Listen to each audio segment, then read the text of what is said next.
আমি টুটু সাধু, আমার চ্যানেলের নাম ক্যামেলিয়া।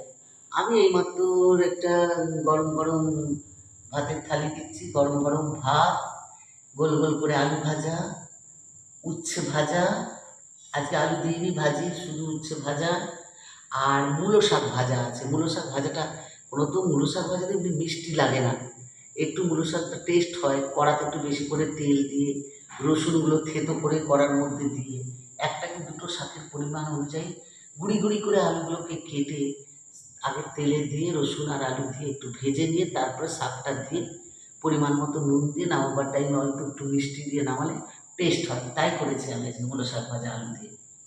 আর মূলো বেগুন আলুর তরকারি, কাঁচা লঙ্কা ছিঁড়ে ফোড়ন দিয়ে মূলো বেগুন আলুর তরকারি। আর চিকেন কষা নয়, আজকে আজকে একটু গায়ে গায়ে মতো করেছি, আলু দিয়ে, আলু না পেঁপে দিয়ে, আলু দিয়ে, টমেটো দিয়ে একটু গায়ে গায়ে মতো করেছি।